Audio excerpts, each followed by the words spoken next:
মহাবিশ্বে জীবন থাকার সম্ভাবনা কি সত্যিই আছে? মহাবিশ্বের বিস্তৃতি এতটাই বিশাল যে আমরা কেবল একটি ক্ষুদ্র অংশই বুঝতে পেরেছি। আমরা জানি পৃথিবীতে জীবন আছে, কিন্তু মহাবিশ্বের অন্য কোথাও কি জীবন থাকতে পারে? এটি শুধু কৌতূহলের বিষয় নয়, বরং বিজ্ঞানের অন্যতম গুরুত্বপূর্ণ প্রশ্ন। আজকের ভিডিওতে আমরা জানব মহাবিশ্বে জীবন থাকার সম্ভাবনার পেছনের বৈজ্ঞানিক গবেষণা, রহস্যময় তথ্য এবং ভবিষ্যৎ পরিকল্পনা। মহাবিশ্বের বিশালতা এবং জীবন অনুসন্ধানের গুরুত্ব। মহাবিশ্বের প্রতিটি গ্যালাক্সিতে রয়েছে কোটি কোটি তারা এবং অসংখ্য গ্রহ। বিজ্ঞানীরা মনে করেন যদি এই বিশালতায় পৃথিবী একমাত্র জীবনের কেন্দ্র হয়, তবে এটি এক প্রকার অসম্ভব বলে মনে হয়। কারণ যেখানে এত তারা এবং গ্রহের অস্তিত্ব রয়েছে, সেখানে জীবন থাকার সম্ভাবনা খুবই বাস্তব। এই কারণেই মহাকাশ গবেষণার প্রধান উদ্দেশ্যগুলোর মধ্যে একটি হলো জীবনের সন্ধান।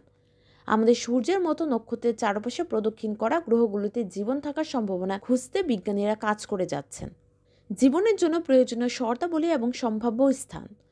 জীবন টিকে থাকার জন্য কয়েকটি মৌলিক শর্ত পূরণ করতে হয়। প্রথমত, তরল পানি। এটি জীবনের অন্যতম প্রধান উৎস।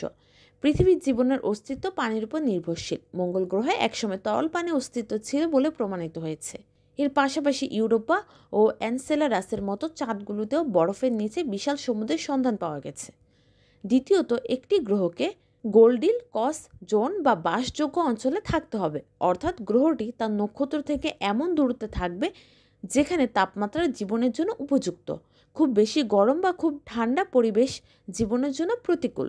তৃতীয়ত, রাসায়নিক উপাদান যেমন কার্বন, অক্সিজেন, হাইড্রোজেন এবং নাইট্রোজেন জীবনের মূল ভিত্তি। এই উপাদানগুলো যেখানে পাওয়া যায় সেখানে জীবন থাকার সম্ভাবনা থাকে। বিজ্ঞানীরা দূরবর্তী গ্রহ বা এক্সোপ্ল্যানেটের বায়ুমণ্ডল বিশ্লেষণ করে জানতে পেরেছেন যে কিছু গ্রহে এমন গ্যাসের উপস্থিতি রয়েছে যা জীবনের অস্তিত্বের ইঙ্গিত দিতে পারে। মহাকাশ গবেষণার সাম্প্রতিক অগ্রগতি। নাসা, ইউরোপীয় স্পেস এজেন্সি এবং অন্যান্য সংস্থা মহাবিশ্বে জীবন খুঁজতে অত্যাধুনিক প্রযুক্তি ব্যবহার করেছে।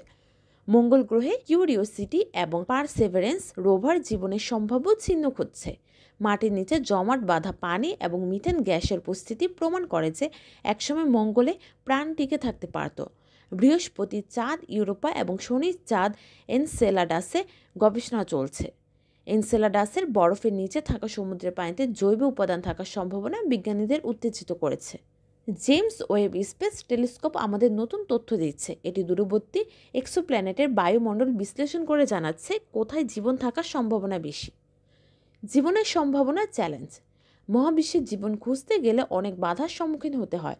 প্রথমত, দূরত্ব। আমাদের নিকটতম গ্রহ এত দূরে যে বর্তমান প্রযুক্তি দিয়ে সেখানে যাওয়া অত্যন্ত কঠিন। দ্বিতীয়ত, জীবন যদি ভিন্ন রূপে বা ভিন্ন রাসায়নিক কাঠামোতে থাকে, তাহলে সেটি শনাক্ত করা কঠিন হতে পারে। তৃতীয়ত, মহাকাশের পরিবেশ অনেক সময় জীবনের অস্তিত্ব ধ্বংস করে দিতে পারে। রেডিয়েশন, অত্যন্ত নিম্ন তাপমাত্রা বা উচ্চ বিকিরণ জীবনের জন্য ক্ষতিকর। মহাবিশ্বে জীবন থাকার সম্ভাবনা আজও এক রহস্য। পৃথিবীর বাইরে জীবনের অস্তিত্ব প্রমাণিত হলে এটি হবে মানব জাতির সবচেয়ে বড় আবিষ্কার। মহাকাশের প্রতিটি গ্রহ, চাঁদ এবং গ্যালাক্সির মধ্যে লুকিয়ে থাকতে পারে কোনো নতুন পৃথিবী। এই অজানার প্রতি আমাদের কৌতূহলী বিজ্ঞানের নতুন দিগন্ত উন্মোচন করবে। ভিডিওটি ভালো লেগে থাকলে লাইক দিন, শেয়ার করুন এবং জানবো শিখবো এর সঙ্গেই থাকুন।